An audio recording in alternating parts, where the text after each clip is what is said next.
Rishabh please, और नहीं, रहम करो मुझ पर। बस अब मुझसे सहा नहीं जाता। मैं ये सब और नहीं सहन कर सकती। उस नाजुक सी लड़की के हाथ बुरी तरीके से बिस्तर से बंधे हुए थे।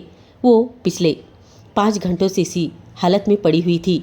अपने हाथों को छुड़ाने की नाकाम कोशिशें कर रही थी, लेकिन उस जालिम आदमी के दिल में उसके लिए ज़रा सी भी दया नहीं आई। ऋषभ ने एक बहुत ही क्रूर अंदाज में उस लड़की को देखा और उसके चेहरे पर शैतानी मुस्कान आ गई। मेरी जान, तुम इतनी जल्दी थक क्यों जाती हो? अरे मैंने तो अभी ठीक से कुछ किया भी नहीं और तुम पहले ही थक गई। प्लीज़ चुपचाप लेटी रहो और मुझे अपना काम आराम से करने दो। तुम भी इसका मज़ा ले लो। लेकिन वो लड़की अब बर्दाश्त नहीं कर रही थी। उसके लिए ये बर्दाश्त करना नामुमकिन था। उसके आंखों में लगातार आंसू थे, इस उम्मीद से कि शायद इस जालिम को उस पर थोड़ा सा तरस आ जाए, पर वो तो हर तरह से इंसानियत भूल चुका था। मुझे छोड़ दो, अब मैं थक गई हूँ। सिमरन की बात सुनकर वो मुस्कुराया। इतनी जल्दी? अभी तो सुबह के 7 बजे हैं और मम्मी से मैंने कह दिया है कि शाम के 5 बजे से पहले हमें आकर बिल्कुल डिस्टर्ब मत करना, समझी ना तुम? ये कहकर उसने उसके हाथों को बिस्तर से खोल दिया, लेकिन उसके नाजुक होठों को अपने होठों में कैद करके उस पर अपनी हवस बरसाने लगा। पूरी तरह रात बरसने के बाद बार बार उसके होठों को कसकर दबाने के बाद अब उसके होठ भी नीले पड़ चुके थे। वो उसे खुद से दूर करने की नाकामयाब कोशिश करती रही, लेकिन एक बॉडी बिल्डर के सामने वो नाजुक सी लड़की भला कैसे टिक पाती? वो जितना उसे दूर करती वो उतना ही उसके करीब आ जाता। सिमरन ने कहा, हटो, मुझे जाकर नहाने दो। देखो कितना टाइम हो गया है। आपको ज़रा भी शर्म नहीं आती कि आपने अपनी मम्मी से कह दिया कि दरवाज़ा ना खटखटाए? अरे वो अब क्या सोचेगी हमारे बारे में? उसकी बात सुनकर वो मुस्कुराया और शरारती हंसे हंसते हुए, क्या सोचेंगी? हर कोई यही तो करता है अपनी सुहागरात पर, और उसने भी तो ये किया होगा अपने पति के साथ। और ये जो मेरे दोस्तों ने मिलकर मेरा कमरा सजाया था, किस लिए सजाया था? अरे इतनी महंगी डेकोरेशन क्यों करवाई थी? ताकि मैं ये रात पूरी तरीके से एंजॉय कर सकूं। और अब प्लीज़ तुम मुझ पर ये लेक्चर देना बंद कर दो। हाँ? ये सुनकर सिमरन ने बड़ी मुश्किल से अपने आप को ऋषभ से छुड़वाया था और बिस्तर की चादर को अपने ऊपर लपेटकर बाथरूम की ओर चल निकली। तभी ऋषभ ने कहा, मिसेस सिमरन, मैंने तुम्हें अभी नहाने की परमिशन नहीं दी है क्योंकि तुम्हारे ऋषभ का दिल अभी भी भरा नहीं है। ये कहते हुए वो बिस्तर से खड़ा हुआ और एक झटके से उसकी चादर खींच ली। सिमरन चादर समेत उसके सीने से लग गई। उसने उसे बाहों में पकड़कर बिस्तर पर गिरा दिया। अभी नहीं, इतनी जल्दी तुम्हें नहीं छोड़ सकता। लेकिन जैसे ही वो उस पर गिरा और 7वीं बार अपनी हवस पूरी करने लगा, उसके होश उड़ गए क्योंकि सिमरन की सांसें उकड़ी उकड़ी चल रही थी। ये देखकर ऋषभ के भी होश उड़ गए। अरे यार, इतना भी क्या शर्माना है? हम तो अच्छे दोस्त थे ना यार। मैं तुमसे अब तक 30 बार पूछ चुका हूँ कि बता, कल रात तेरे और भाभी के बीच क्या हुआ था, लेकिन तू ऐसे मुंह में रुमाल दबाए बैठा है जैसे कोई दूसरी दुनिया का प्राणी आया हो। ऋषभ अपने दोस्तों के कंधे पर हाथ रखकर बोला, जिसकी 1 हफ्ते पहले शादी हुई थी और आज वो अपने दोस्तों के पास आकर बैठा है। वो थोड़ा शर्माया शर्माया सा था। उसकी इस हरकत पर उसके बाकी दोस्त भी हंसने लगे और कहने लगे, अरे यार, क्यों परेशान कर रहे हो उसे? ये उसकी और उसकी बीवी की पर्सनल और प्राइवेट बातें हैं ना। ऋषभ के मन में तो जैसे लड्डू फूट रहे थे। नहीं यार, दोस्तों में कैसी प्राइवेसी होती है? कोई प्राइवेसी नहीं है। मुझे बहुत खुशी होती है, मैं बता नहीं सकता, जब कोई अपनी पहली रात के किस्से सुनाता है। प्लीज़ यार बताओ ना, भाभी ने शुरुआत की थी या तुमने? उसकी इस बात पर उसके दोस्त ने उसके मुंह पर एक मुक्का जड़ दिया। चुप हो जाओ, मैं कुछ नहीं बताने वाला। यार तुम्हें नहीं पता, मुझे शादी का बहुत शौक़ है। जब भी मेरी दोनों भाभियाँ अपने कमरे में जाती और भाई दरवाज़ा लॉक करते तो मैं बहुत बेचैन हो जाता हूँ कि कब ये दिन गुजरेंगे और कब मेरी शादी का समय आएगा। ऋषभ अपने दोस्तों के साथ बैठकर ये बातें बेझिझक कहे जा रहा था, खुलेआम कह रहा था कि उसे शादी का बहुत शौक़ है। उसका दोस्त बोला, जिस तरह की तुम हो, हमें तो लगता है कि पहली रात ही तुम्हारी बीवी मर जाएगी। ऋषभ हंसने लगा और कहने लगा, तो मर जाए, बस एक बार मुझे मिले तो सही, फिर भले ही मर जाए। उसका दोस्त बोला, जिससे तुम शादी करोगे ना, वो लड़की तो बहुत ही पछताएगी। ऋषभ ने कहा, जो मेरी वाइफ बनेगी ना, मुझसे पनाह मांगेगी। ये सुनकर उसके दोस्त अपने कानों को हाथ लगाने लगे। देख, हमारी एक ही सलाह है, किसी दुबली पतली लड़की से शादी मत करना। किसी ऐसी लड़की से शादी करना जो तुझे संभाल सके। ऋषभ ने कहा, चाहे शादी जिससे भी हो जाए उसे तो मुझे संभालना ही पड़ेगा। ये कहते हुए उसने अपना बैग कंधे पर लटकाया। उस वक्त वो कॉलेज के कैंटीन में अपने दोस्तों के साथ बैठा हुआ था। ये उसका आखिरी साल था, फिर उसे यूनिवर्सिटी जाना था। अभी 3-4 साल बाकी थे उसे अपनी पढ़ाई पूरी करके अच्छी नौकरी करने के लिए, और तब जाकर कहीं शादी की रात उसके नसीब में आने वाली थी। लेकिन उसकी हालत ये थी कि उसके जज्बात कंट्रोल के बाहर चले जा रहे थे। कॉलेज से भी कई लड़कियों के साथ उसकी दोस्ती थी, बातचीत होती रहती थी। यहाँ भी वो यही कोशिश करता था कि बस किसी लड़की से उसकी दोस्ती हो जाए और वो लड़की उसकी गर्लफ्रेंड बन जाए और वो उसे थोड़ा बहुत छू सके, कम से कम उसकी दबी हुई इच्छा तो पूरी हो सके। लेकिन कोई भी लड़की उसे इस हद तक घुलती मिलती नहीं थी और वहाँ तक जाने नहीं देती। एक बार उसने एक लड़की से दोस्ती की और उसे नोट्स लेने के बहाने पार्क में मिलने के लिए बुलाया। उसने जैसे ही उसकी टांग पर हाथ रखा, उस लड़की ने एक जोरदार थप्पड़ उसके मुंह पे जड़ दिया। उसके बाद उसने किसी भी लड़की के सामने जाने की हिम्मत नहीं की। बेचारी की इच्छाएं दिल के दिल में दबी रही। उसके बाद दोबारा किसी लड़की की तरफ उसने आंख उठाने की हिम्मत तक नहीं की। वो अभी बचपन से जवानी की तरफ बढ़ रहा था कि उसके बड़े भाई की शादी हो चुकी थी। रात को जब बड़े भाई के कमरे का दरवाज़ा बंद हुआ और ज़ोर से दरवाजे की कुंडी लगी, तब उसका इतना ज़्यादा ध्यान नहीं था। लेकिन उसके चचेरे भाई जो वही लॉन्स में बैठे हुए थे उल्टी सीधी बातें करने लगे। यार, शादी का भी अपना ही मज़ा होता है। वो इस समय अपनी बीवी के साथ मज़े कर रहा होगा और हमें है कि हम नींद में सोना पड़ेगा। उसका घर उस समय ज़्यादा बड़ा नहीं था। हॉल में सारे लड़कों ने अपने बिस्तर बिछाए हुए थे, लेकिन सबकी आंखें दूल्हा दुल्हन के कमरे की तरफ ही लगी हुई थी। कब कमरे की लाइट जलेगी और कब बंद होगी, सबकी बस वहीं पर नज़र जड़ी हुई थी। सब लोग बस उनके कमरे की आवाज़ें सुनने को बेताब थे। वह कभी कुछ बातें करते तो कभी खामोश हो जाते।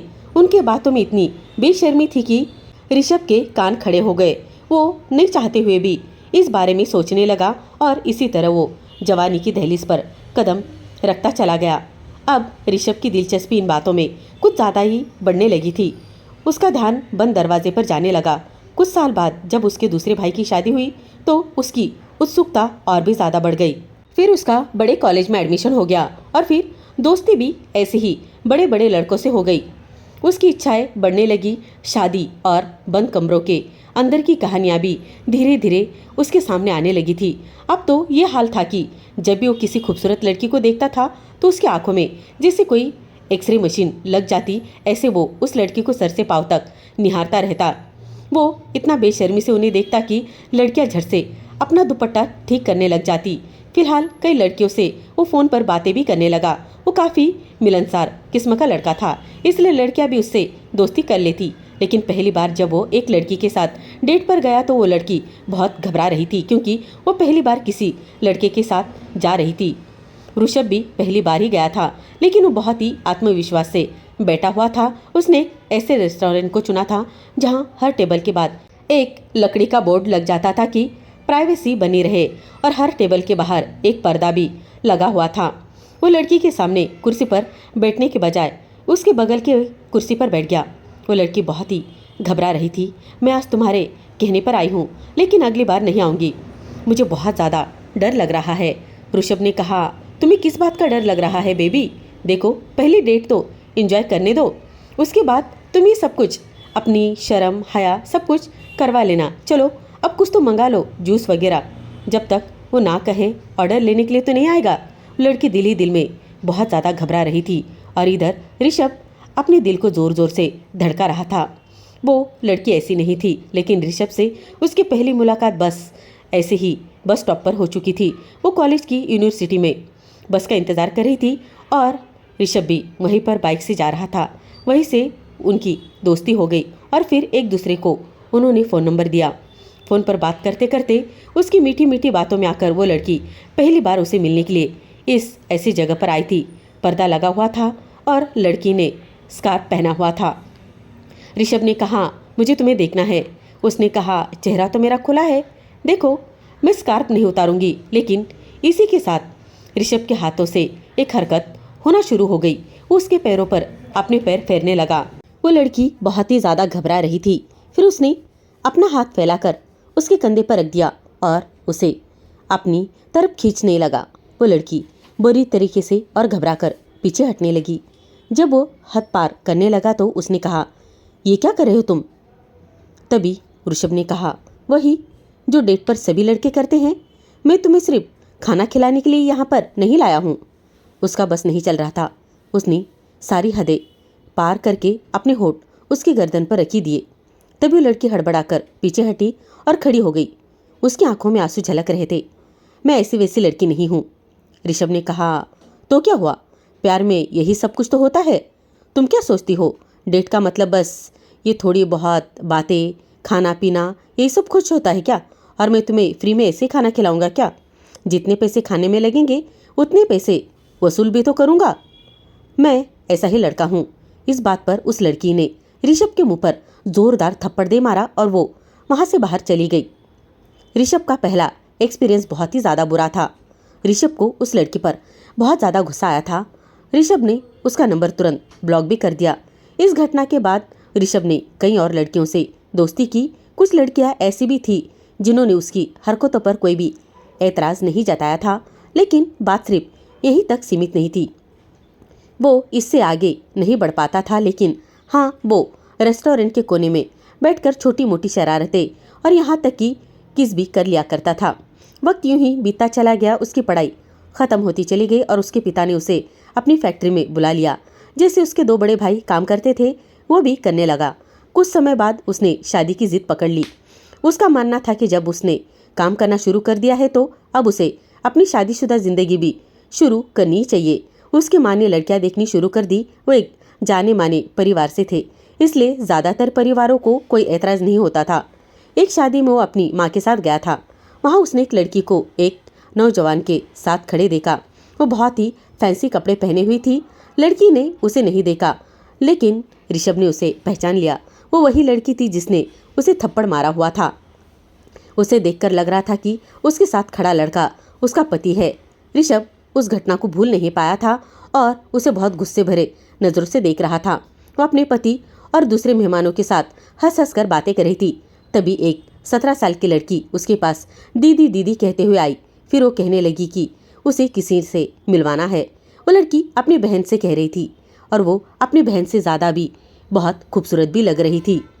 उसका रंग बहुत ही ज़्यादा गोरा था, आंखें भूरी कलर की थी और वो बहुत ज़्यादा खूबसूरत लग रही थी। मतलब उसकी छोटी कमर और उसका सारा निचला भाग बहुत ही ज़्यादा सुंदर था, जैसे कोई मछली की तरह दिख रहा हो। उसे देखते ही ऋषभ अपने होश खो बैठा। वो उसे बेखुदी से देखता जा रहा था। उसे तब हैरानी हुई जब उसने देखा कि वो लड़की उसकी छोटी भाभी से बात कर रही थी और उसकी छोटी बहन भी वहाँ पर ही थी। तब उसे पता चला कि उस लड़की का नाम तो सिमरन है। कुछ सोचकर वो हल्के से मुस्कुराया। फिर उसने अपनी माँ को खास तौर पर वो लड़की दिखाई। ये कौन है? उसने पूछा। उसकी माँ ने बताया, तुम्हारी भाभी की दूर की बहन है। बहुत अच्छी लड़कियाँ है। बड़ी वाली की बस अभी अभी कुछ महीने पहले ही शादी हुई है। ऋषभ ने कहा, आप मेरा रिश्ता उसकी छोटी बहन के लिए क्यों नहीं भेजती? बहुत प्यारी है। उसकी माँ ने कहा, वो तो अभी शायद 12वीं क्लास में ही पढ़ती है। तो क्या हुआ मम्मी, प्लीज़, मुझे लड़की बहुत ही ज़्यादा पसंद है। मुझे इसी से ही शादी करनी है। ऋषभ ने जैसे जिद पकड़ी ली थी, उसकी छोटी भाभी ने भी रिश्ते की बात तो आगे बढ़ाई। जब पहली बार उसकी माँ रिश्ता लेकर उनके घर गई तो उन्होंने ज़्यादा ऐतराज़ नहीं किया। बस इतना कहा कि सगाई अभी कर लेंगे, लेकिन शादी कुछ समय बाद ही करेंगे, जब बच्चे की पढ़ाई पूरी हो जाएगी तब। लेकिन यहाँ पर ऋषभ ने जिद की कि वो सगाई नहीं, सीधा शादी करेगा। उनका परिवार अच्छी तरीके से सेटल था, इसलिए शादी के लिए किसी ने इनकार ही नहीं किया। जब पहली बार सिमरन की बड़ी बहन सीमा ने ऋषभ को देखा तो उसके चेहरे का रंग पूरी तरीके से उड़ गया। लेकिन ये शादी का मामला था, वो कुछ नहीं कह सकती थी, कुछ कर भी नहीं सकती थी। उसके माँ ने उससे कहा, ये तुम्हारा होने वाला जीजा है। सीमा बार बार उसी को देख रही थी। घबराहट उस लड़की के चेहरे पर साफ झलक रही थी। ऋषभ ने अपनी माँ के कहने पर सीमा के बराबर में अपनी जगह बनाई, लेकिन जबकि सबकी ही नज़रों से वो बचते हुए उसने उसका हाथ पकड़ लिया। सीमा बुरी तरीके से चौंक गई थी। ऋषभ ने फुसफुसाते हुए कहा, देखो, जो कुछ हमारे बीच हुआ है उसे भूल जाओ तो बेहतर ही होगा। अगर तुमने अपने घर वालों को कुछ भी बताकर मेरे इस रिश्ते में रुकावट बनाने की कोशिश की तो मैं तुम्हारे पति को सब कुछ बता भी सकता हूँ और दिखा भी सकता हूँ। तुम्हारा नंबर अभी भी मेरे मोबाइल में सेव है, जानते हो ना तुम, और हमारी बातें भी मेरे फ़ोन में रिकॉर्ड हो चुकी है। ये सुनकर सीमा और भी ज़्यादा डर चुकी थी। ऋषभ ने आगे कहा, शादी कुछ ही देर में हो जाएगी, अभी तुम कुछ नहीं कर सकती। शादी के बाद अगर तुमने कुछ भी उल्टा सीधा किया तो मैं तुम्हारी बहन को डिवोर्स दे दूंगा और फिर तुम्हारे परिवार की बहुत ही ज़्यादा बदनामी होगी। सोच लो, लड़कों को क्या फ़र्क पड़ता है, उन्हें कुछ भी करने से फ़र्क ही नहीं पड़ता। मुझे और भी लड़कियां मिल सकती है, जिससे तुम्हारे बाद मेरी और भी बहुत सी गर्लफ्रेंड हो चुकी है, लेकिन ज़िंदगी सिर्फ तुम्हारी बहन की ही नहीं, तुम्हारी भी बर्बाद हो जाएगी। जिस दिन हम होटल में मिले थे ना, मैंने चुपके से तस्वीर खींच ली थी। अपना नंबर तो हमें एक्सचेंज करते हुए किसी ने देख लिया होगा ना। सीमा बुरी तरीके से डरी हुई थी। उसने कहा, प्लीज़ प्लीज़ ऋषभ, तुम ऐसी कोई भी हरकत मत करो, ये तुम पर निर्भर करता है। उसने उल्टा जवाब दिया, मगर तुम चुप रहोगी ये मैं जानता हूँ। ऋषभ ने सीमा को अच्छी तरीके से डराकर चुप कराया था। सीमा वहाँ ज़्यादा देर नहीं रुकी और उसने बेचैनी में अपने पति से कहा, उसकी तबीयत बहुत ज़्यादा ख़राब हो गई है, वो घर जाना चाहती है। उसका पति पूछता रहा, आखिर क्या हुआ है तुम्हें, लेकिन वो तो बस घर चलने की जिद कर रही थी। सिमरन दुल्हन बनी ऋषभ के बगल में बैठी हुई थी। शादी तो हो गई थी, लेकिन ऋषभ ने कहा कि विदाई अभी होगी। ये सुनकर दोनों परिवार बहुत ज़्यादा हैरान हो गए। उन्होंने कहा कि इतनी जल्दी क्यों, जबकि बात सिर्फ शादी की हुई थी। हमारी बेटी अभी पढ़ना चाहती है। सिमरन के माता पिता ने कहा, लेकिन ऋषभ ने जिद की, मुझे नहीं लगता कि आपको कोई ऐतराज़ होना चाहिए। जब शादी हो गई है तो विदाई क्यों नहीं, और क्या हर्ज बनता है विदाई करने में। अगर आपकी बेटी को पढ़ने का शौक है तो मेरी तरफ से कोई भी रुकावट नहीं होगी। जब लड़की वालों ने देखा कि ऋषभ अपनी बात पर अड़ा हुआ है और अपने परिवार की भी नहीं सुन रहा है, तो वे भी बहुत ज़्यादा घबरा गए। सिमरन तो पहले से ही इस रिश्ते के लिए राजी नहीं थी। उसकी माँ ने उसे कहकर मनाया था कि सिर्फ शादी हो रही है और विदाई तो 2-3 साल बाद होगी, पर लड़का था कि जिद पर अड़ा हुआ था। वो अपनी बीवी को लेकर ही जाना चाहता था। अगर ऐसा नहीं हुआ तो वो कोई भी सख्ती आजमा सकता था। ऋषभ के माता पिता उसे समझा समझा कर थक चुके थे। ऋषभ, तुम्हें क्या हो गया है, ये तुम क्या कर रहे हो, सब कुछ पहले से तय हुआ था ना। लेकिन ऋषभ ने उनकी बात नहीं मानी। मुझे अपनी बीवी को अपने साथ लेकर ही जाना है, वो जिद पर अड़ा।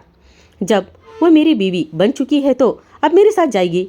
मैं ना आपकी सुनूंगा और ना ही अपने ससुराल वालों की। अगर आपको अपनी बेटी को मेरे साथ नहीं भेजना है तो ठीक है, आप जानते हैं कि मैं क्या कर सकता हूँ, मुझे बताने की ज़रूरत नहीं है।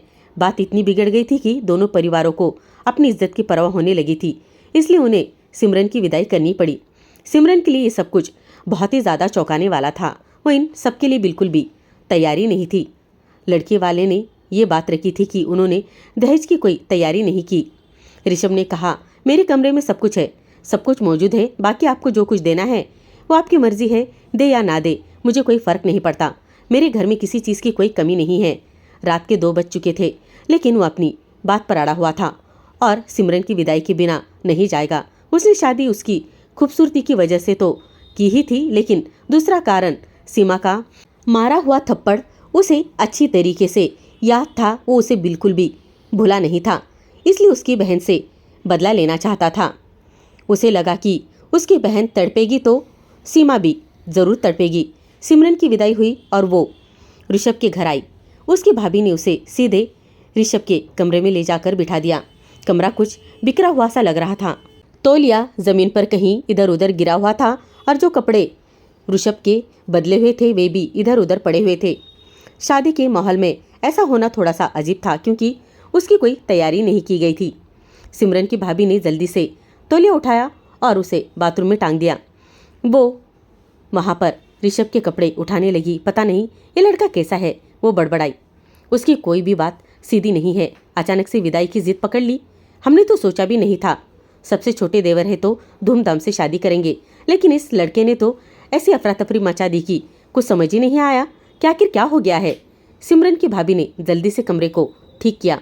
वो गंदे कपड़े लेकर बाहर चली गई। सिमरन अभी भी वहीं पर बैठी हुई थी। उसे समझ नहीं आ रहा था कि उसके साथ ये सब कुछ क्या हो रहा है।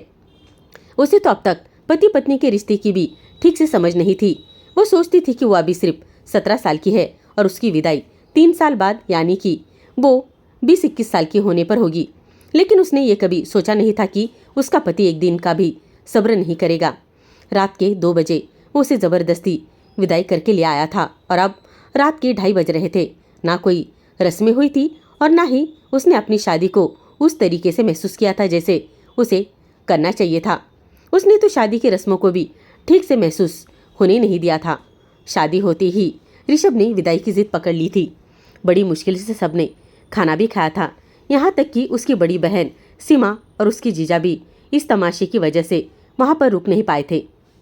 सिमरन को समझ नहीं आ रहा था कि क्या करे और क्या ना करे। वह यही सब कुछ सोच रही थी कि तभी बाहर से शोर की तेज तेज आवाज़ आने लगी। ऋषभ के पिता जगदीश जी अपने बेटे पर जोर जोर से चिल्ला रहे थे, ये क्या तमाशा लगा हुआ है तुमने? भरी बारात में तुमने हमारा तमाशा बना दिया। तुम्हें हमें शर्मिंदा करते हुए शर्म नहीं आई? ऋषभ ने कहा, मैंने क्या गलत किया है? क्या मैंने भागकर शादी की है क्या? शादी तो वही हुई है जहाँ आप लोग चाहते थे। उसकी माँ ने कहा, नहीं, रिश्ता तुम्हारी मर्जी से हुआ है। तुम्हारी जिद थी कि इसी लड़की से तुम्हें शादी करनी है। मैंने तो कहा था लड़की छोटी है, उसके घर वाले शादी तो कर देंगे लेकिन इतनी जल्दी विदाई हरगिज नहीं करेंगे। ऋषभ ने कहा, तो हो गई ना विदाई, मान लीजिए ना। अब मान गए उसके घर वाले और मेरे घर आ गई, बात खत्म कर दो ना। ऋषभ के बड़े भाई ने कहा, बात खत्म नहीं हुई है, बात तो अभी शुरू हुई है। क्या शादी ऐसे होती है जैसे तुम्हारी हुई है? तुमने तो शादी की रस्मों को भी बर्बाद कर दिया है। ऐसी जिद पकड़ी कि वे लोग विदाई करने पर मजबूर हो गए। अंदर बैठी सिमरन इस बात पर परेशान थी कि उसके साथ अब ये सब कुछ क्या हो रहा है। उसके बड़े भाई ने ऋषभ को डांटते हुए कहा, ये क्या तमाशा लगा है तुमने? हाँ, हमने कितने ही सपने देखे थे तुम्हारे शादी के, कुछ हमने सोच कर रखा ही होगा ना, लेकिन तुमने क्या किया? देखो सब कुछ बर्बाद कर दिया। ऋषभ ने कहा, देखो भाई, जो होना था वो तो हो गया है। उसके पिता ने कहा, मैं यही तो पूछ रहा हूँ कि ऐसा क्यों हुआ? ऐसी कौन सी आफत आ गई थी कि तुम्हें विदाई की इतनी जल्दी थी? तुम्हें पहले से पता था कि सिर्फ शादी होगी। अगर तुम्हारा ऐसा कोई इरादा था तो हमें पहले बता देते, कम से कम हम सिमरन के घर वालों के सामने यूं शर्मिंदा तो ना होते। ऋषभ ने बेशर्मी से जवाब दिया, बस दुल्हन बनी वो मुझे बहुत अच्छी लग रही थी, इसलिए मेरा मन नहीं माना कि उसे अकेला छोड़कर रात गुजारूं। ऋषभ की यह बात सुनकर उसके पिता सर झुकाकर वहां पर शर्मिंदगी से बैठ गए। बेटी की इस बेशर्मी पर उन्हें बहुत ही अफसोस हो रहा था। बाहर खड़ी उसकी भाभियां शर्म से अपने कमरे में चली गई और उसकी माँ तो आंखें फाड़ फाड़ कर बेटी की बेशर्मी सुन रही थी।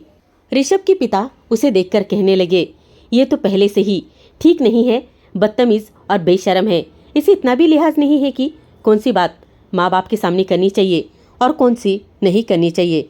वहाँ पर ऋषभ के पिताजी को बहुत ही ज़्यादा बुरा लग रहा था। उसके मुंह पर ही एक थप्पड़ उन्होंने जोर से जड़ दिया।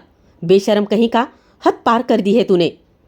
तभी भी ऋषभ ने कहा, तो आप लोगों को मुझसे पूछते हुए शर्म नहीं आती? जाहिर सी बात है मैं उसे विदा कर कर क्यों लाया होगा? मेरे बड़े भाई अपनी पत्नियों की विदाई करा कर क्यों लाए थे? उनकी शक्ल देखने के लिए तो नहीं लाए थे ना? हाँ, वो बड़ी ही बेशर्मी से अपने पिता को जवाब दे रहा था। ऋषभ को तो जैसे एहसास ही नहीं था कि वो क्या बोले जा रहा था। उसके पिता बस उसे देखे जा रहे थे। बस अपना मुंह बंद रखो और जाओ, यहाँ से दफा हो जाओ, अपने कमरे में चले जाओ। वहाँ से ऋषभ को तो बस इसी बात का इंतजार था। वो सीटी बजाता हुआ किसी रोमांटिक गाने की धुन पर गुनगुनाता हुआ अपने कमरे की ओर बढ़ रहा था। उसके भाई और पिता उसकी इस बेशर्मी से बहुत ज़्यादा गुस्से से लाल हो चुके थे। सभी अपनी अपनी पत्नियों को लेकर अपने कमरे में चले गए। वहाँ पर ऋषभ के पिताजी गुस्से से बंद दरवाजे को देखते रह गए। ऋषभ की माँ को वो मासूम लड़की पर बहुत ही ज़्यादा तरस आ रहा था। उन्हें पता नहीं था कि उनका परिवार और उनका ये बेटा ऐसी उनकी बदनामी करेगा। उससे यह भी नहीं कह पाई थी कि ये लड़की अभी बहुत छोटी है, उसके साथ ये सब कुछ मत करो, थोड़ा नरमी से पेश आओ, उसका ख्याल रखना। क्योंकि उनका बेटा इतनी बेशर्मी दिखा चुका था कि उन्हें डर था कि कहीं वो अपनी माँ के सामने भी कुछ ऐसी वैसी बात ना कह दे। वो अपना सर पकड़कर बैठ गई थी। जब ऋषभ कमरे में आया तो उसे अंदर आता देखकर सिमरन कितनी ज़्यादा घबराई हुई थी, वो सिर्फ वही जानती थी। वो सिकुड़ कर बैठी हुई थी। वो उसे देखकर बस दरवाजे की ओर देख रही थी। वो कुंडी लगाई उसने और सिमरन को लगा जैसे किसी ने उसका दिल मुट्ठी में पकड़ लिया हो। उसे लगा जैसे उसका गला और पीठ किसी ने पकड़ ली हो। उस वक्त बुरी तरीके से वो घबरा कर नर्वसी में बैठी हुई थी। उसकी आंखों से आंसू लगातार झलक रहे थे। उसकी उम्र और इसकी उम्र में 6-7 साल का अच्छा खासा फर्क नजर आ रहा था। सीमा से भी 2 साल वो बड़ा था। बहुत गुस्से से वो उसके पास आकर बिस्तर पर बैठा और ऐसे ही गिर गया जैसे एक मासूम बच्चा उछलकर गिरता हो। तुरंत वो पीछे हटने लगी और चोरी से उसे देखने लगी। ऋषभ उसे गुस्से से देख रहा था। उसके तेवर बहुत सख्त थे, बहुत बुरा लग रहा था। और तो और वो अपनी बेशर्मी दिखाते हुए उसे फिर से पूछता है, अरे तुम्हें बहुत बुरा लग रहा होगा ना, समय से पहले विदाई कराकर तुम मेरे सामने बैठी हुई हो। सिमरन को समझ में नहीं आ रहा था कि वो उसे क्या जवाब दे। वो बुरी तरीके से काँप रही थी क्योंकि सामने बैठा उसका पति उसे बहुत गुस्से से देख रहा था। उसके लहजे में जरा सा भी नरमी और प्यार का एहसास नहीं था। जब वो कुछ नहीं बोली तो ऋषभ ने उसकी कलाई पकड़ ली। उसके हाथ बर्फ की तरह ठंडे पड़ चुके थे, काँप रहे थे। ऋषभ उसकी हालत देखकर समझ गया था कि लेकिन वो जानबूझकर बेपरवाही दिखा रहा था। बोलो चुप क्यों हो, उसने सख्ती से कहा। सिमरन का दिल जोर जोर से धड़कने लगा। वो अपना हाथ छुड़ाने लगी। उसके हाथ में दुल्हन का पहना हुआ जोड़ा यानी कि चूड़ियाँ लाल रंग की टूटकर बिखर गई, लेकिन उसकी पकड़ और भी ज़्यादा मजबूत होती चली गई। ओह, तो अब तुम नखरे भी दिखाओगी मुझे, वो कहने लगा। लेकिन सुनो, तुम मेरी जान बन चुकी हो, मेरा मूड मत खराब करो। मैं तुम्हारे नखरे देखने का ये सब कुछ शादी वादी करके ये सारा ड्रामा करके यहाँ नहीं लाया हूँ, ये कहकर उसने सिमरन को नोचने लगा। समझाने का मौका भी नहीं दिया। उसने उसे खींचकर अपने ऊपर गिरा दिया। वो किसी कटी पतंग की तरह उसे अपने घेरे में लेने की पूरी पूरी कोशिश कर रहा था। उसके कांपते होठ देखकर उसे बड़ा ही मज़ा आने लगा। वो पूरी तरीके से पागल हो गया। दुल्हन के रूप में वो वैसे भी ठठुर कर रह गई थी। उस पर डर और घबराहट के मिले जुले भाव उसे और भी ज़्यादा आकर्षक बना रहे थे। सिमरन उसे देखकर बहुत ज़्यादा घबरा भी रही थी और तड़प भी रही थी, लेकिन अगले ही पल उसने उसे अपने नीचे कर लिया और खुद उसके ऊपर आ गया। सिमरन ने अब तक गहने पहने हुए थे। ऋषभ ने उन्हें उतारने की जहमत बिल्कुल भी नहीं उठाई। उसके होठों पर बस हमला कर दिया। सिमरन सोच भी नहीं सकती थी कि ऋषभ ऐसा भी कर सकता है। ऐसा तो कोई करता ही नहीं। पहली रात पति पत्नी का भरोसा जीता जाता है और पति कितनी शिद्दत से अपनी पत्नी पर कितने प्यार से प्यार बसाता है। पहली हल्की फुल्की बातें करता है। वो दोनों में थोड़ा बहुत रोमांस और कुछ तो भी ऐसी वैसी बातें होती है, लेकिन यहाँ पर ऋषभ ने तो उसके ऊपर पूरी तरीके से हमला कर दिया था। फिर उसका हाथ छूकर उसने उसे ये जताने की कोशिश की कि मैं तुम्हारा पति हूँ। उसे ऐसा महसूस कर रही थी जैसे वो किसी मानसिक रोगी का शिकार बना हुआ है। आधी रात तो बातों में ही बीत जाती थी पति पत्नियों के बीच में, लेकिन यहाँ पर तो बस छीना झपटी और बहुत ही ज़्यादा गहमा गहमी का माहौल बना हुआ था। ये सारी बातें सोचकर और सुनकर वो बहुत ज़्यादा घबरा रही थी। वो कमरे का माहौल बहुत ही ज़्यादा अजीब हो चुका था और वो मासूम सी लड़की ये अजीब माहौल में अपने आप को तड़पता देख रही थी। उसने सिमरन को एक मौका तक नहीं दिया कि वो अपने दिल की बात कह सके, लेकिन ऋषभ ने तो इतनी मोहलत उसे देने की बस थोड़ी सी जहमत भी नहीं उठाई थी। वहाँ पर ऋषभ ने उसके साथ बहुत ज़्यादा बदतमीजी की थी। वो बस उसे अपने हवस का निशाना बनाना चाहता था। पूरी तरीके से उसके ऊपर टूटकर पड़ा हुआ था। उसने गहने बड़ी ही बेरहमी से उसके उतारना शुरू कर दिए थे। सिमरन दर्द के मारे तड़प रही थी। प्लीज़ प्लीज़ प्लीज़ ऋषभ, थोड़ा धीरे। लेकिन उसने उसकी एक भी नहीं सुनी और उसने बस बड़ी बेरहमी से उसके सारे गहने उतार कर एक तरफ फेंक दिए। और बस उसे ऐसा लग रहा था कब उसके अंदर वो पूरी तरीके से समा जाए। अरे रुक जाओ मेरी जान, थोड़ा सा तो बर्दाश्त करो। तुम्हें पता भी है दर्द क्या होता है? दर्द तो अभी शुरू होगा, लेकिन मेरी जान दर्द में भी बहुत ज़्यादा मज़ा आता है। वो बड़े ही क्रूरता से मुस्कुरा रहा था। उसने उसके गहने उतार कर फेंक दिए। कमरे में ऐसे होने के बावजूद भी सिमरन पसीने से भीगी हुई थी। एसी पूरी तरीके से फास्ट चल रहा था, लेकिन फिर भी सिमरन डर के मारे पसीने से बेहाल थी। सिमरन बस रोए जा रही थी। वो इस रिश्ते से बिल्कुल भी परिचित नहीं थी। धीरे धीरे ऋषभ ने अब उसे हर पर्दे से आज़ाद कर दिया। सिमरन ने डर से उसका हाथ पकड़ लिया। सिमरन ने जोर से पूरी तरीके से उसे धक्का दिया और कहा, क्या पागल हो चुके हो क्या? सिमरन के हाथ को अपने हाथ पर रखकर उससे घूरने लगा। उसकी लाल आंखें देखकर सिमरन थोड़ा सा सहमी और हैरान हो गई। ये आप क्या कर रहे हो? तुम्हें समझ में आ रहा है? उसने कांपते हुए पूछा। प्लीज़, मुझे शर्म आ रही है, मुझे छोड़ दो। इसे मत उतारो। शर्म के मारे वो लड़की काँप रही थी। उसने आज तक अपनी माँ के सामने भी कभी कपड़े चेंज नहीं किए थे। जब से होश संभाला था वो बहुत ही शर्म और पर्दा करती थी। लेकिन अचानक उसकी ज़िंदगी में एक ऐसा शख्स आया जो उसे विदा करा कर ले आया और उसके सामने एकदम से खुद को हर पर्दे से आज़ाद करने के लिए कह रहा था। लेकिन उसे पता था इतनी जल्दी हर पर्दे से आज़ाद होना आसान नहीं होता। ऋषभ ने कहा, प्लीज़, मैं ऐसे मज़ा नहीं कर पाऊंगा जब तक तुम्हारा खूबसूरत वजूद मेरे सामने नहीं आ जाता और मैं उसे देखकर उसमें खो नहीं जाता। जब वो बिल्कुल नहीं माना तो सिमरन रोते हुए कहने लगी, अच्छा तो फिर आप लाइट ही बंद कर दो प्लीज़। कमरा पूरी तरह से रोशनी से जगमगा रहा था। उसने कहा, आप अंधेरा कर दे, लेकिन उसने कहा नहीं और एक ही झटके में उसने उसके सारे पर्दे हटा दिए। उसके वजूद को देखकर उसका दिल एकदम से बौखला गया था। वो उसे हैवानियत भरी नज़रों से देख रहा था। उसने इतनी क्रूरता से अपना हक वसूल करना शुरू किया कि सिमरन की चीख निकल गई, लेकिन वो उसे बेरहमी से उसे बस उसके होठों को अपने होठों में कैद करता रहा। उसे इस हरकत पर थोड़ा सा भी तरस नहीं आ रहा था। वो पूरी तरीके से हवस में डूबा हुआ था। वो हाथ जोड़कर उसे भीख मांग रही थी। वो रो रही थी और बेहाल हो चुकी थी।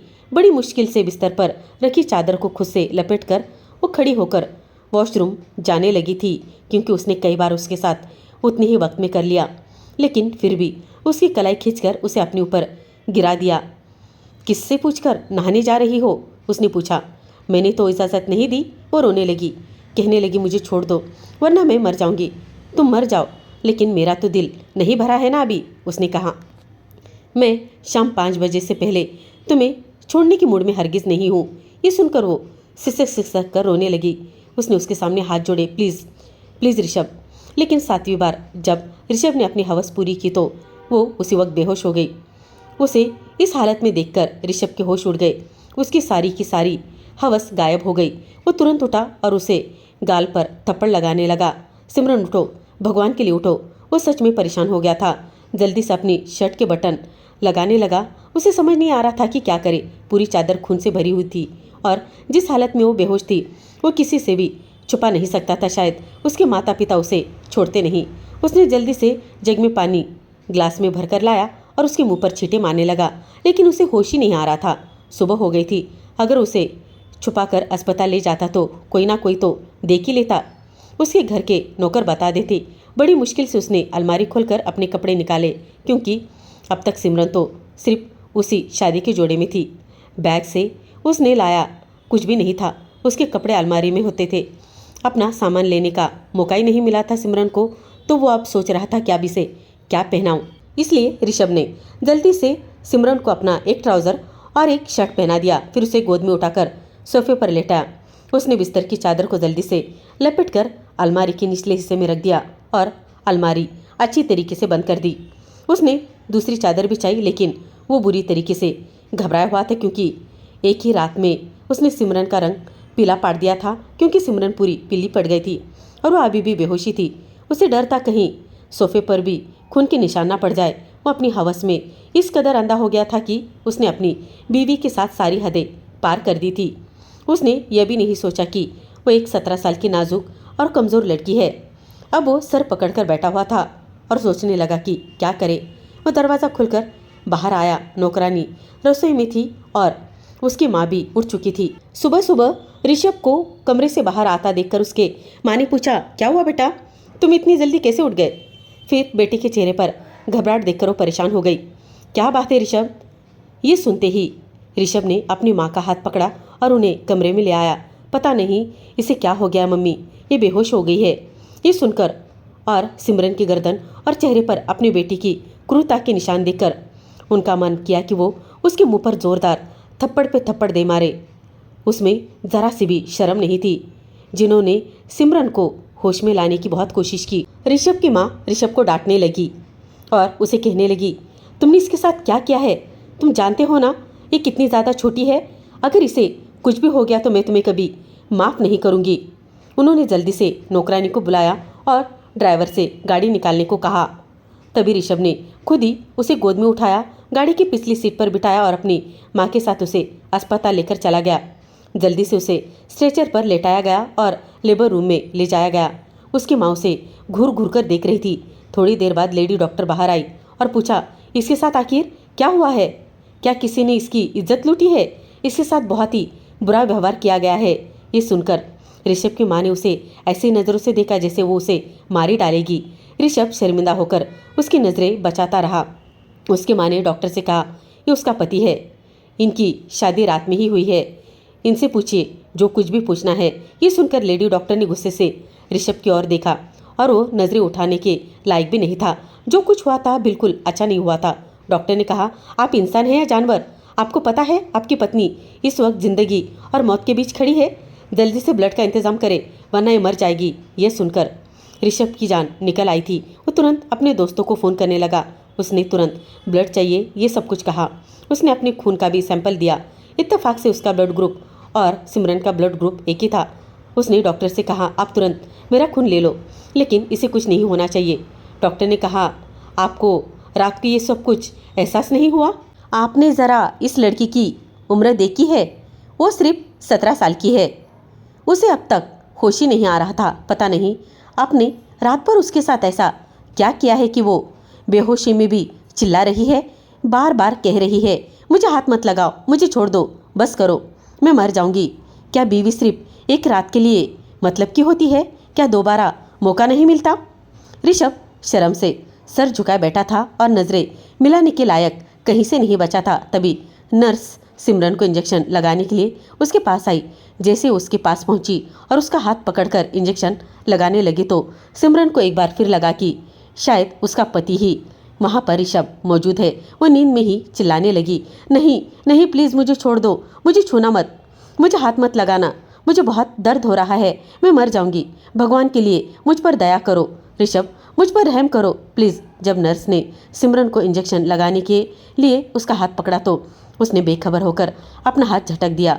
सुई उसके हाथ में घुसकर एक गहरा घाव लग गई। वो एक साथ दोहरे दर्द से और ये सारी तकलीफ से गुजर रही थी। ये देखकर डॉक्टर, जो पहले से ही ऋषभ पर बहुत ज़्यादा गुस्सा थी, उसी ने सिमरन की चीखों को सुना और ऋषभ को बहुत ही नफरत भरी नज़रों से देखा। बस यही है तुम लोगों की हवस, यही चाहिए तुम लोगों को, उसने गुस्से से कहा। मुझे समझ नहीं आता कि तुम जैसे हैवानों के साथ इंसान अपने बच्चों की शादी क्यों करवा कर देते हैं। तुम जैसे जाहिल और जानवरों की शादी तो किसी जानवर के साथ ही होनी चाहिए। वहाँ पर ऋषभ की आंखों में शर्म से पानी बह रहा था, जैसे वो कभी सर उठाकर किसी को देख भी नहीं पाएगा। उसे जल्दी से ब्लड चढ़ाया गया एक बिस्तर पर। एक तरफ वो लेटा हुआ था और दूसरी तरफ उसकी पत्नी। अब भी वो दर्द से करा रही थी और हल्की बेहोशी में भी वो कह रही थी, बस करो प्लीज़, मुझे छोड़ दो ऋषभ, प्लीज़ मुझ पर दया करो, मुझे दर्द हो रहा है, मैं मर जाऊंगी। उसकी आंखों से बेहोशी में भी आंसू बह रहे थे जो उसके तकिए को भिगो रहे थे। वो बेहोशी में भी ऐसे चिल्ला रही थी जैसे रात को ऋषभ से दूर होने की कोशिश कर रही हो। लेकिन अपनी हवस में पागल ऋषभ ने उसकी बात बिल्कुल भी नहीं सुनी थी। बचपन से शादी को लेकर जो जुनून उसके सर पर सवार था, वो सब कुछ एक ही रात में उसने सिमरन पर निकाल दिया था। फिर उसे वो थप्पड़ भी याद आया जो सिमरन की बड़ी बहन ने उसे मारा था। क्रूरता और भी ज़्यादा उसकी बढ़ गई थी। वो भूल गया था कि कसूरवार तो वो खुद था, ना कि उसकी बीवी थी, यानी कि सिमरन।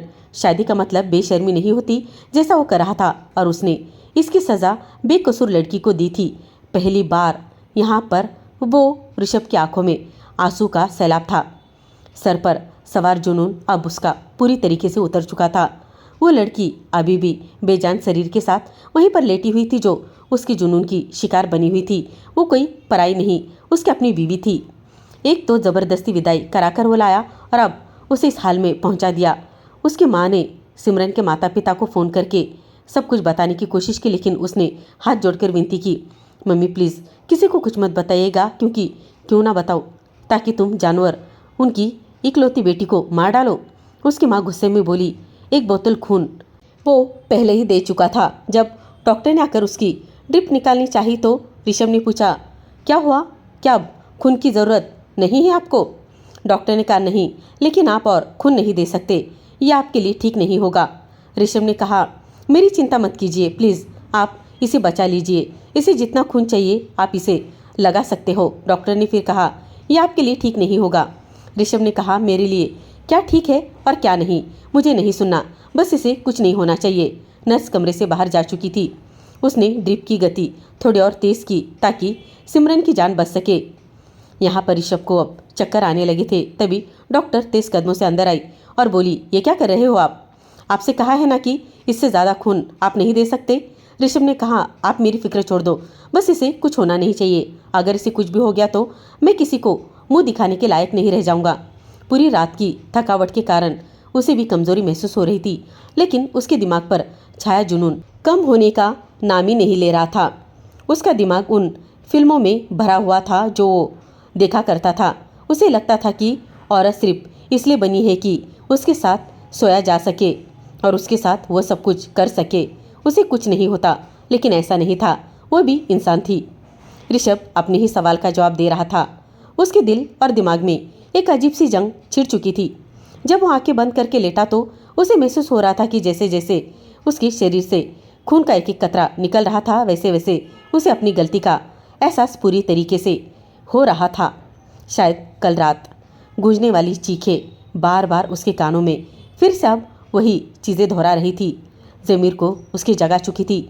दूसरी तरफ सिमरन बिस्तर पर अभी भी सिसकियाँ ले रही थी। मन कर रहा था कि वह अभी अपना सर कहीं पर पटक दे, फोड़ दे। जब तक उसका दोस्त आया, उसे इतना खून दे चुका था कि सिमरन अब खतरे से बाहर हो चुकी थी। बाकी का खून उसके दोस्त ने दिया। दोस्त ने वजह पूछी तो उसने झूठी बोला, बस ऐसे ही मेरी बीवी सीढ़ियों से गिरकर थोड़ा सा बेहोश हो गई। जैसे उसका दोस्त खून देकर चला गया, ऋषभ कुछ ही कदम आगे चला था कि उसे जोर से चक्कर आया और वो नीचे गिर गया। ये देखकर माँ का दिल तड़प उठा। जल्दी से उसे पकड़कर उठाने लगी। वहाँ मौजूद कुछ नौजवानों ने उसे उठाकर कुर्सी पर बिठा दिया और जूस पिलाया। उसकी माँ का गुस्सा खत्म हो गया था। अब उन्हें सिर्फ अपने बेटी की चिंता थी। डॉक्टर ने उसे ताकत के इंजेक्शन लगाए और अच्छी खुराक खाने की सलाह दी। कुछ देर बाद ऋषभ की तबीयत संभल गई। सिमरन को दोपहर में होश आया। उसने कमरे में अपनी सास और अपने पति को सामने पाया। यहाँ पर ऋषभ को देखकर वो बुरी तरीके से फिर से डर गई।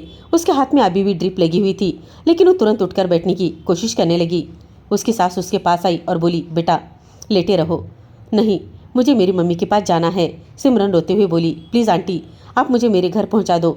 ये कहते वो फूट फूट कर रोने लगी थी। उसकी सास उसे चुप कराने की लगी।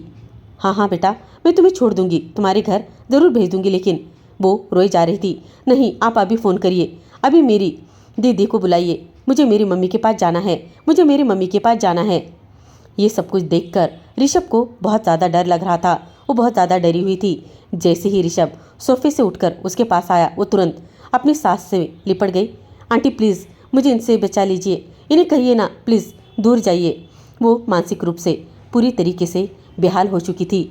उसकी माँ ने ऋषभ से कहा, ऋषभ जाओ कमरे से बाहर जाओ, अभी वापस कमरे में कभी मत आना। वो तुरंत कमरे से बाहर चला गया। उसे अपने आप पर गुस्सा आ रहा था। उसने ये क्या कर दिया था। अंदर से सिमरन के रोने की और सिसकियों की आवाज़ बाहर तक साफ सुनाई दे रही थी। उसकी सास बार बार उसे समझा रही थी, बेटा अभी घर चलो, 3-4 दिन बाद चले जाना। देखो ऐसे जाना ठीक नहीं लगता। लेकिन वो एक ही बात पर अड़ी रही कि उसे अभी अपने घर जाना है। सास ने कहा, मैं तुम्हें अपने कमरे में रखूँगी, तुम्हारा बहुत ख्याल रखूँगी। लेकिन वो बस रोई जा रही थी। उसकी एक ही जिद थी कि उसे अपने मम्मी पापा के पास जाना है। ऋषभ बार बार अपनी माँ की तरफ देख रहा था। वो उसने मिन्नतें कर रहा था, प्लीज़ मम्मी उनको मत बुलाइएगा, मैं अपनी गलती मान रहा हूँ ना, मैं शर्मिंदा हूँ। मैं बस किसी भी तरह सिमरन से माफ़ी मांगना चाहता हूँ, उसे मना लूँगा। लेकिन अगर उसके घर वाले आ गए और उन्हें इस बारे में पता चला तो न जाने वो क्या करेंगे। कहीं वो उसे मेरी ज़िंदगी से अलग ही ना कर दे, फिर क्या होगा। प्लीज़ मम्मी उन्हें मत बताना। ऋषभ अपनी माँ के सामने बहुत बुरी तरीके से गिड़गिड़ा रहा था।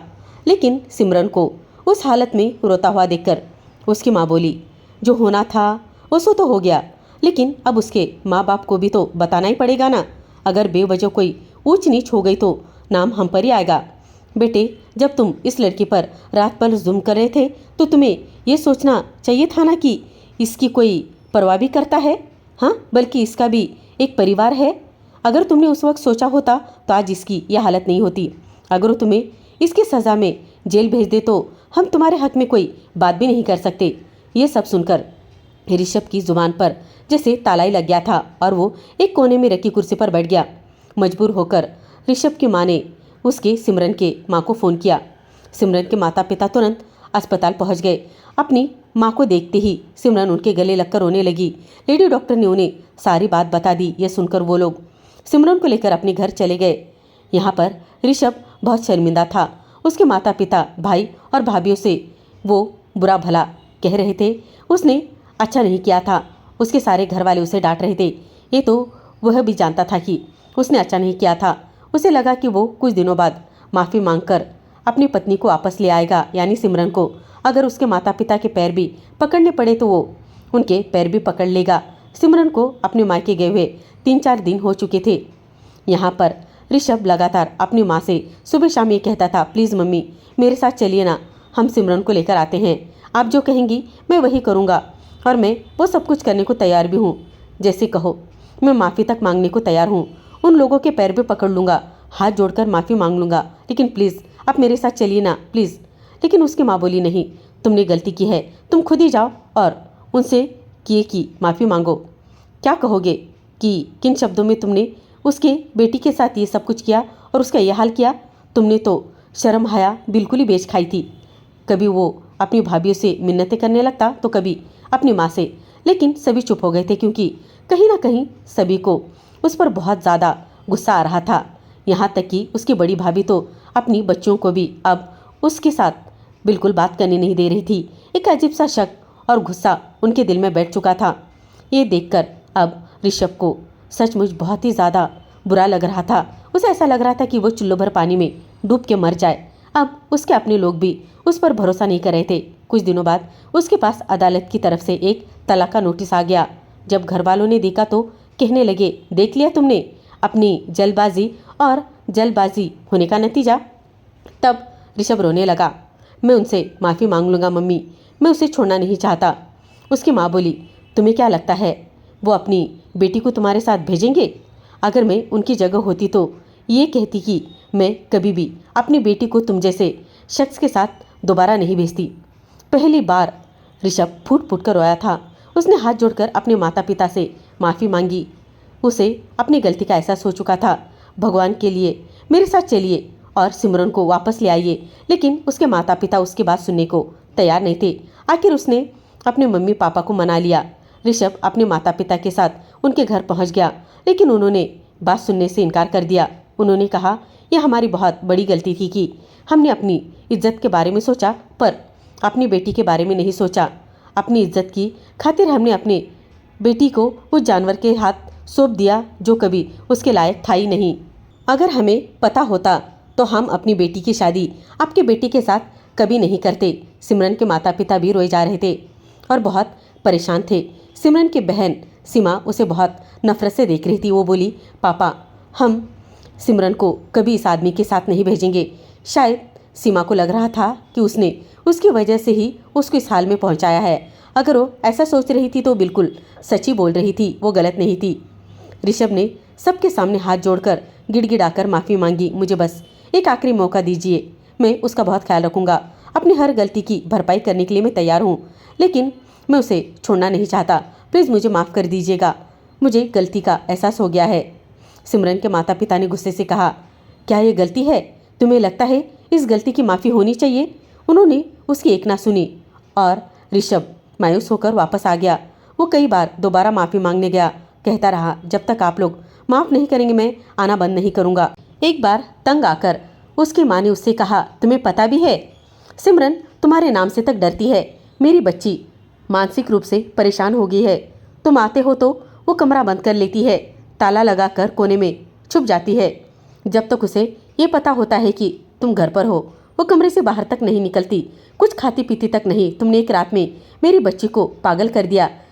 कैसे मैं उसे तुम्हारे साथ भेज दूँ और तुम्हारे हवाले कर दूँ? वो तो तुम्हारे नाम से भी डरती है। ये सुनकर ऋषभ खुद भी रोने लगा और हाथ जोड़कर कहने लगा, बस एक बार मेरी उससे बात करवा दो, मैं उसे मना लूँगा, मैं उसे माफ़ी मांग लूँगा। उसे अब एहसास हो रहा था कि उसे अपनी बीवी के साथ ऐसा व्यवहार नहीं करना चाहिए था और उसने क्या कर दिया था। उसने तो उसे सोचने का तक मौका नहीं दिया था। जिस तरह उसने पति पत्नी के रिश्ते को उसके सामने पेश किया था। कोई भी लड़की होती तो उसका यही हाल होता। सिमरन की माँ ने कहा, ठीक है, मैं तुम्हें एक मौका दे देती हूँ, अगर वो मान गई तो ठीक है, वरना तुम यहाँ से जा सकते हो। उस दिन के बाद सिमरन ने किसी से बात करना तक लगभग बंद कर दिया था। वो हर समय कमरे में बंद रहती और खुद को नॉर्मल करने की कोशिश करती रहती, लेकिन अब तो रात को जरा सी भी आहट होती तो उसे लगता कि कहीं ऋषभ तो नहीं आया। एक बार फिर उस पर अपनी क्रूरता दिखाने के लिए वो बहुत डरपोक हो चुकी थी। सारी रातें वो जागकर गुजार रही थी। कभी अपने माँ के पास जाकर सो जाती और कहती, उसी कमरे में बहुत ज़्यादा डर लगता है। वो बंद कमरे से भी अब डर रही थी। आखिर उसका कसूरी क्या था? पहले कम उम्र में ही घर वालों ने उसकी शादी करवा दी और फिर उसके सारे सपने जो उसके बचपन से जवानी में कदम रखते हुए देखे थे, उन्हें उसके पति ने बेरहमी से तोड़ दिया था, मरोड़ दिया था। शायद वो मरते दम तक भूल नहीं पाएगी अब। ऋषभ तो क्या, किसी के लिए भी मेरे दिल में कोई जगह नहीं बची। वो बस खुद से ही ये कहती रही। उसकी माँ उसे 3 बार कह चुकी थी कि बेटा, एक बार अपने पति से बात कर लो, वो तुमसे मिलना चाहता है। पहले तो उसने मना कर दिया, लेकिन अपनी माँ के समझाने पर उसने आखिरी बार उससे मिलने का सोच लिया था। सिमरन की माँ उसे कमरे के बाहर ले आई, दरवाजे पर दस्तक दी और कहा, बेटा वो जा चुका है, तुम्हारे कमरे में नहीं आएगा। तभी दरवाज़ा खुला। सिमरन की आंखों में आंसू थे। जैसे उसने दरवाज़ा खोला, सामने ऋषभ को देखकर वो डर कर चीखने लगी। ऋषभ उसके पास आया, कहने लगा, मुझे माफ़ कर दो, मैंने तुम्हारे साथ बहुत गलत किया है। लेकिन वो डर रही थी, चिल्ला रही थी, नहीं, तुम यहाँ से चले जाओ, तुम मुझे मार डालोगे। ऋषभ ने कहा, सिमरन प्लीज़, बस एक बार मुझे माफ़ कर दो, मैं तुम्हें हाथ भी नहीं लगाऊंगा, तुम्हें कुछ भी नहीं कहूँगा। लेकिन वो उसकी बात सुनने को हरगिज़ तैयारी नहीं थी। वो बहुत ही ज़्यादा डर चुकी थी। जब उसने हाथ जोड़कर माफ़ी मांगी और खुद भी रोने लगा। इस बार सिमरन चुप हो गई और ऋषभ घुटनों के बल बैठकर रो रहा था।